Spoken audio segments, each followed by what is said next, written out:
So I didn't actually land my Derry Girls audition.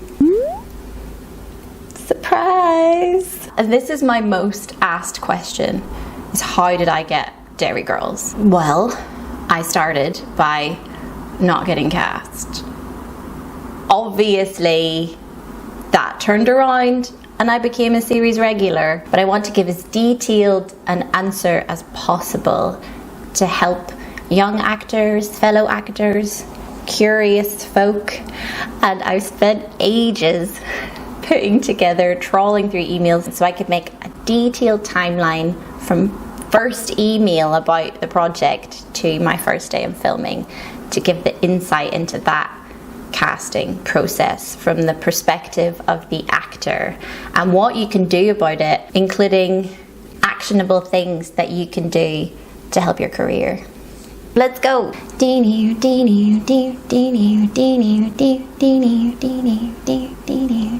I might not be able to get the rights to the song. I'll do a separate video to talk about our time shooting the show. I'll maybe ask Leah if she would do that with me. Leah will be watching right now. Hi Leah. Would you like to do a Derry Girls video with me? I've asked you publicly, so if that video never appears, everyone's gonna know you rejected me. So, no, but I want to focus this video on the casting process and that timeline. Let's start with when I got my first email about it, which was the 25th of October 2016. I hadn't heard anything about this project before that point. I don't tend to hear about film and TV projects until I am asked to audition for them. I know some theatre actors who are able to kind of hear what's happening, email who's casting it and ask for an audition, but in my experience that's not the same in film and TV. The best method of doing this for TV and film, in my opinion, is building relationships with casting directors. So the casting directors for Derry Girls already knew who I was. There are many different ways you can contact casting directors. As to how I became in contact with this casting company, when I was 16, I wanted to be a musical theatre actor, and my drama teachers kept telling me that I should do screen acting. And at the time I was like super offended because they didn't realize I was a musical theatre star. But they were telling me that, so I joined an extras agency to see what film was like. So I would go on set and I would watch and observe how everything worked and see if I fancied it. And I did. But I also knew other actors who did the same thing and didn't fancy it and left going, nope, theatre for me all the way. I don't like this. So if you're not sure if you want to do film, or if you are sure but you've never been on a film set before, I recommend doing something like that that can get you on a film set to see if you like it before investing a lot of time and money into it. So I did a lot of extraing for this agency, and I would turn up early, just always try to do my best. They started giving me small featured extra roles or letting me audition for small parts, like the hot press secretary in Killing Bono. So they knew who I was, and once I decided I definitely wanted to be an actor, I told them.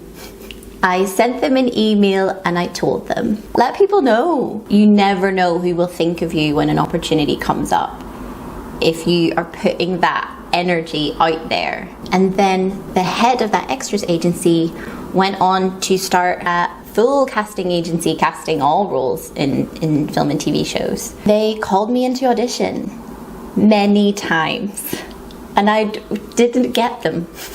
I can think of 5 roles off the top of my head that they auditioned me for that I did not get.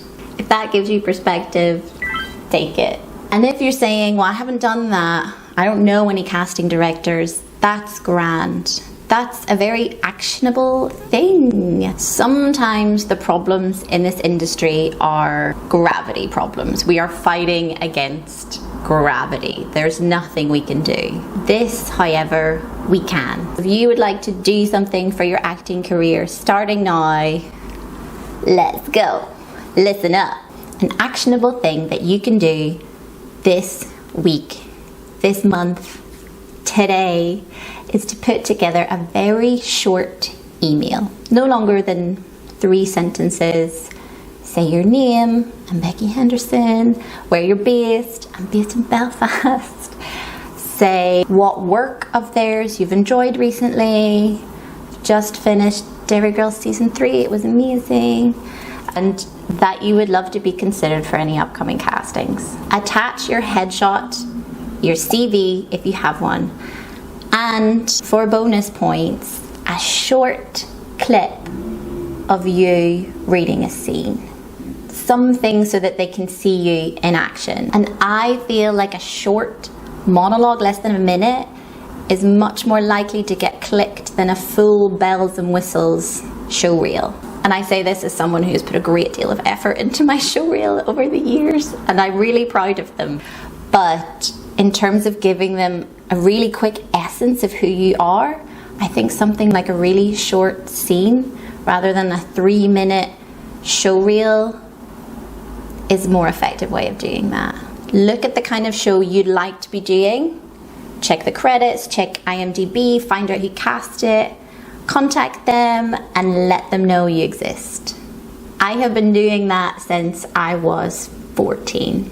On that note, while I did have an agent when that first Derry Girls email came through, I think it's valuable to note in this instance, for those of you who don't have agents, that the casting directors knew me well before I had one.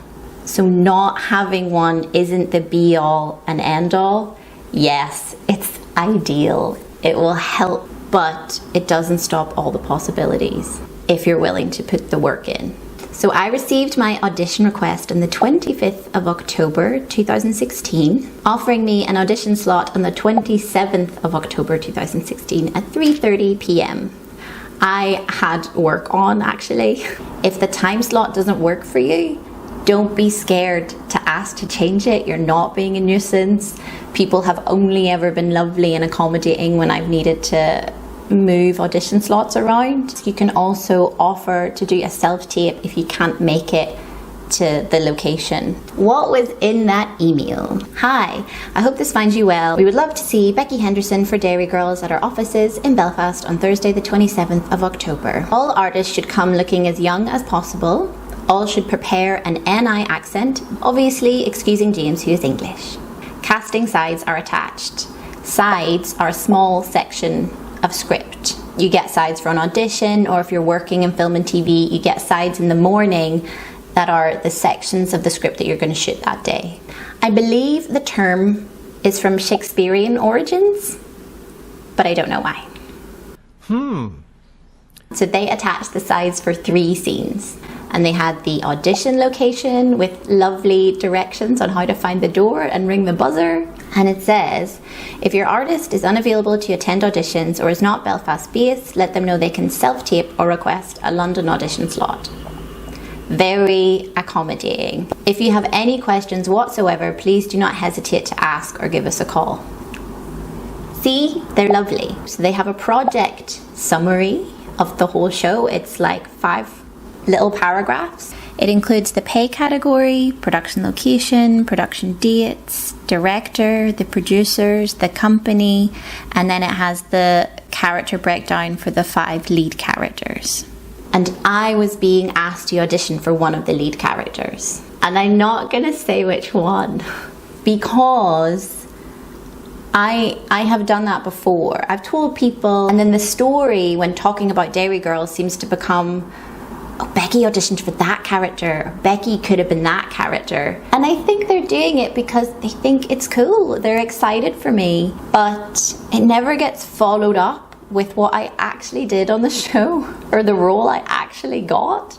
Sometimes it made me feel like that still wasn't good enough.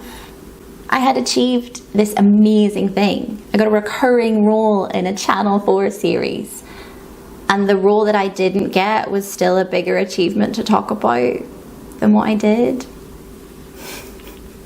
I'm being very honest and vulnerable with that, but I just want to explain why I won't be including that. And it's not important in the story. Okay, so I got my audition request on the 25th of October, and I had the 26th of October to prepare for my audition on the 27th. So before my audition, I learned the lines so that I would be off book. That's something that I find really important to do. I'm a bit of a sucker for prep. I need prep time. I am Batman. And you're allowed to have the script in your hand in an audition, and I will still hold it sometimes when I'm really nervous, even though I'm off book, but I'll hold it for like a safety net. But I think if you are able to be off book so that you aren't attached to the page, and you can give loads of eye contact and really be in it and give a full performance and show that you can learn lines in a short period of time. I do have an extra secret technique that was passed down from my mum, that was passed down from her mum. So I don't know if it's some sort of Celtic folklore idea. And I have always done this for exams, in school, anything. If there is knowledge that you need for the next day, sleep with it under your pillow. So put the sides under your pillow. I still do this. It's a great time to mention that the placebo effect can yield great results and can actually change our physiology up to 30%. So on October 26th, I slept with paper under my pillow, and on October 27th, I did my audition. My dad drove me there and waited nearby. Shout out to supportive parents. I sat in the waiting room, if I recall correctly, with Diona Doherty, who would go on to be cast as Katya. Though I didn't sit for very long. It was maybe like 15, 20 minutes. And I also always arrive 10 minutes early. I just like to get there and like settle my nerves in the space, use the loo, just be ready. When you get called in, there's a camera set up and everything. You stand in front of it and you do an ident, which is where you say like, I'm Becky Henderson, I'm 5'5", and I'm represented by A&J artists. And then you do your profile, so then you say that, and then you do this. And then you do this side. It's as weird as it feels. And they'll probably have the casting director and a casting assistant who will read for you as the other characters in the scene. So I performed each of the 3 scenes and they filmed it. And sometimes they would give me notes and ask me to do the scene again. Don't panic and think that means that you're doing it badly. It's a good thing. If you're worth giving direction to, it's a great sign.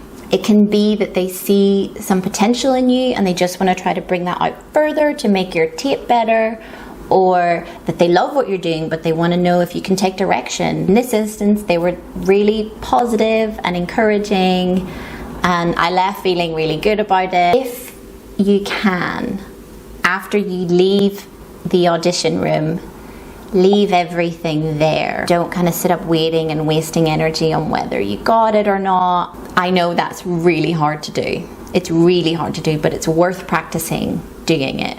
Currently, the most common practice after an audition, if you are not being taken further, is that you will not be contacted. You won't hear from them. They will not be emailing you or your agent to say that you didn't get it. So when you leave the audition, generally, that's it. You won't hear from them again until they're asking you to audition for something else. So keep going about your awesome life and working towards the next opportunity. And if that opportunity comes knocking back, fab, fantastic. But if not, you're already working towards your next one, living your awesome life. And then on the 16th of December, 2016, I got an email from them, and I had actually auditioned for them on the 12th of December for a totally different series, and I didn't get past the first round of that. So the email that I got, it says, recall update, Becky Henderson. First and foremost, apologies for the radio silence. It basically is explaining that they're in the early development stage and the show is still securing its director, but that they're hoping to organise recalls in the new year and would love to give Becky Henderson a heads up about the possibility of their recall. It has notes we have for your artist. We enjoyed Becky's performance. She brought some very funny cartoonish mannerisms. A focus on absolutely nailing that Derry accent. As your artist is on our shortlist, please do let us know of any conflicting offers they may receive. So that's a good insight into, you can be auditioning for something, but they're still working out all this stuff in the background that we don't know about. Again, it says any questions, please just ask. And it attached a refresher of the project details, like the summary of the project again, which is super useful because sometimes it's hard to remember what you auditioned for, especially if it was months ago. And then on the 23rd of January, they emailed like they said they would. Hi, delighted to be able to tell you we have information for the Derry Girls recalls. And they announced it's going to be directed by BAFTA winning and Academy Award nominated Northern Irish director Michael Lennox. So there were 4 scenes attached this time in the audition sides. 2 of them were new. I also had longer to prep this time, so I got friends with very thick Derry accents to go through some words and rhythms with me, and I checked through my photos if I had any evidence of around this time, and I found this photo of this big cream-filled drink learning my sides in oil pajamas with a cat on my lap. So that is my acting tip this time round.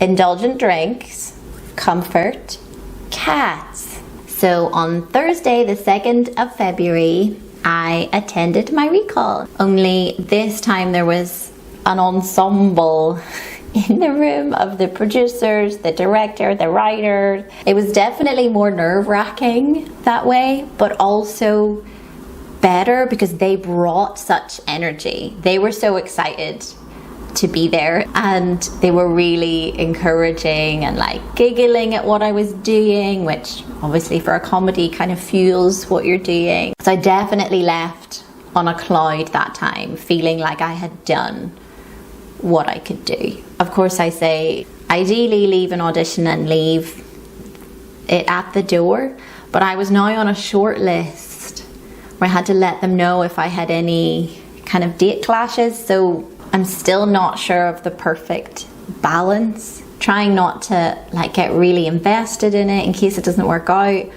but also kind of keep dates free. I haven't figured that one out yet, but I'll let you know when I do. It's now March 2017. I'm puppeteering on Star Wars.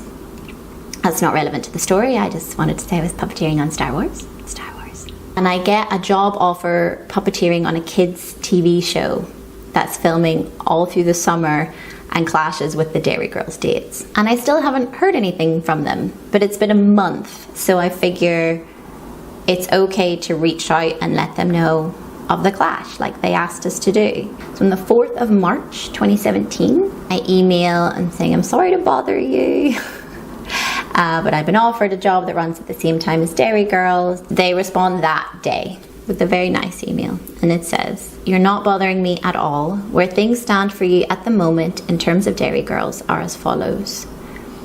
The guys really enjoyed meeting you, think you're naturally funny and have a wonderful face.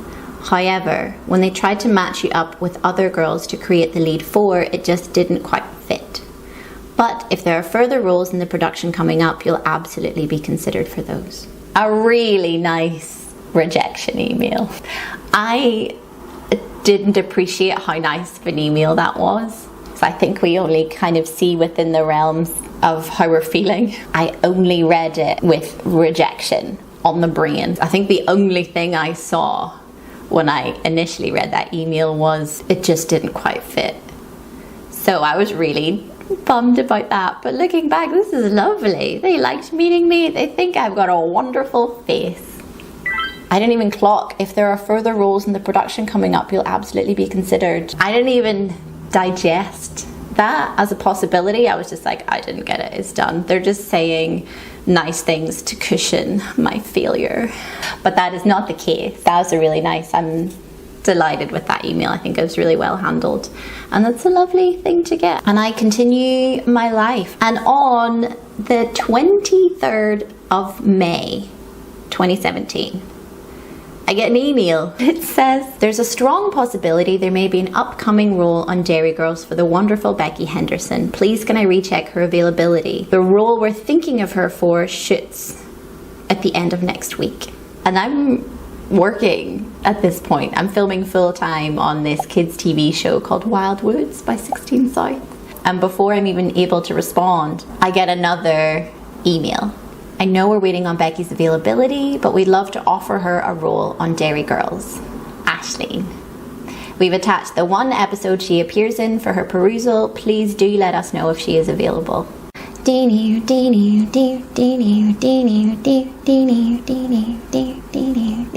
I had to go to the lead puppeteer who I was assisting and ask for that day off, and then to the production company who were hiring me to ask for it, but they'd already been told by the head puppeteer that I could have it.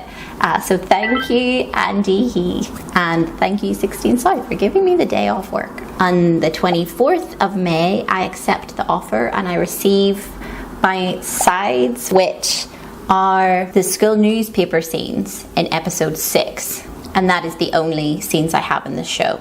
On the 26th of May, I receive my contract and I sign it with great difficulty because I'm currently filming in the mud, in the woods, with no signal. Then on the 1st of June 2017, I film my day on Derry Girls. It's my first time having a trailer. I think I had a trailer before for like a small featured role, but then I was on set the whole day and I didn't even get to see it. I was too nervous to eat breakfast, but tea, always tea. Trailer, sides, tea, nerves. That's my work energy all the time. So I do my days filming, and it's my first time having lines like this in a TV show. And previous to this, I'd just done theatre work where every line you say is really talked about and directed. And I wasn't prepared for how much in TV they just let you do it. I was so nervous that I wasn't getting corrected in my acting or notes. And it made me think I was terrible. Because that makes sense. But really, so if it's like your first time on set and you're nervous for your first scene and no one's saying anything to you, that's actually fine and apparently normal. And then an AD came up to me at the end of the day and was like, the producers want to talk to you. And I was like, I'm gonna get fired and cut from this show. They hate me. Imposter syndrome is a very powerful thing. I went and spoke to the producers. They said that they thought I was really funny and they want to write me into more of the show, which is huge. I didn't even appreciate how huge that is because I hadn't done that much TV yet, but that's massive.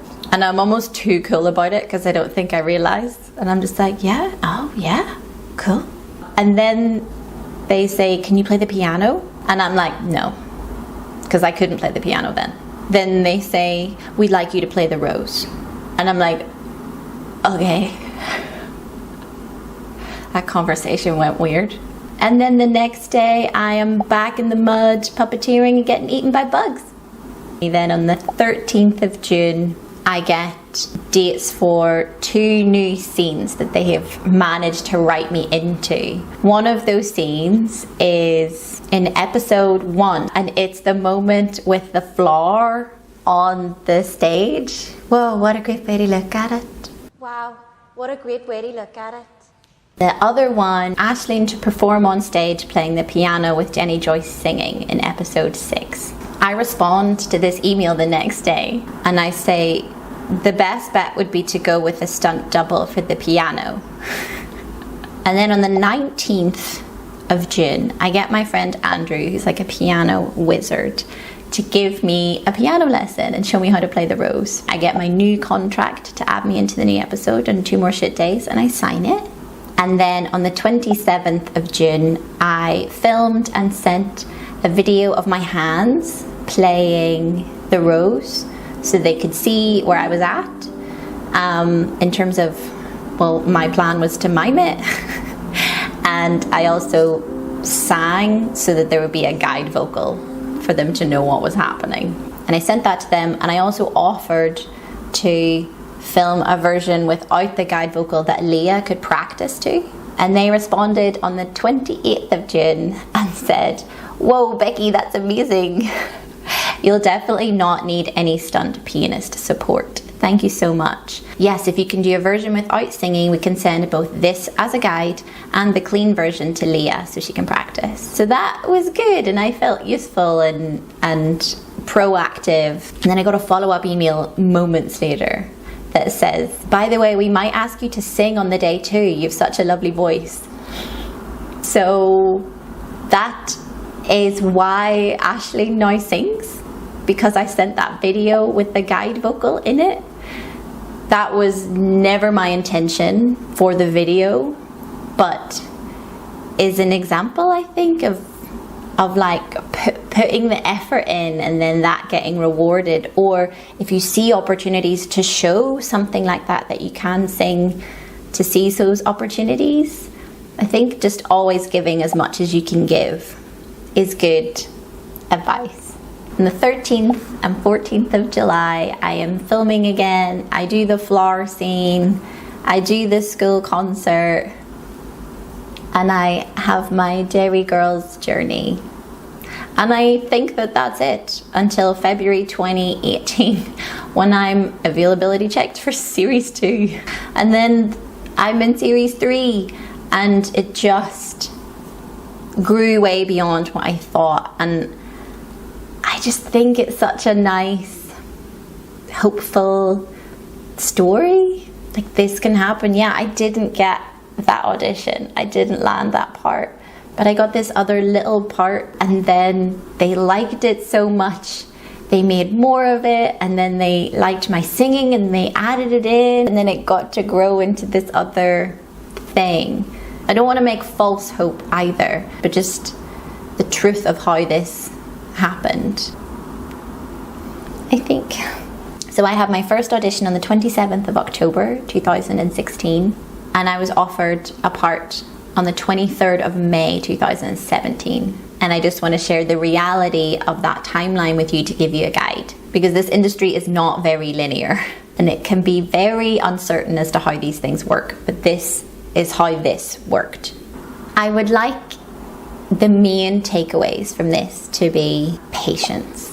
The process can take a really long time with development stages, finding directors. There can be a lot of delays, and you won't be kept in the loop of them. Casting are on your side. They want you to do well. Don't be scared to ask them questions, or to see if you can try a different audition slot, or if you could submit a self-tape instead, or if you've been shortlisted, to email in a month's time and check if you should still be keeping those dates available. Not getting the role doesn't mean you didn't stand out to casting, even though it tends to feel that way. You didn't get that part, but you could have set yourself up for the next one. They could think of you for an alternative part in the show, or for a totally different series that they then go on to cast. Every time a casting director asks to see you again, that is proof of the success of your last audition. Whether you got it or not, take it as a win. Always turn up and give it your all, even if you're cast as just this small, tiny side part. Treat it big. I ended up being written in as a series regular in a show that I didn't even get cast in the first place. And that's not the first time that's happened to me. I was puppeteering a robot in The Secret Life of Boys, and I was only in one episode. They then decided they wanted my character to have little Easter egg appearances in the rest of the series. You just never know what will happen. And my last note about auditions is celebrate you doing it. You put yourself out there. You worked really hard. It takes a great deal of bravery to audition for things. Plan a little something for after your audition to celebrate your bravery. Go get a fancy hot chocolate.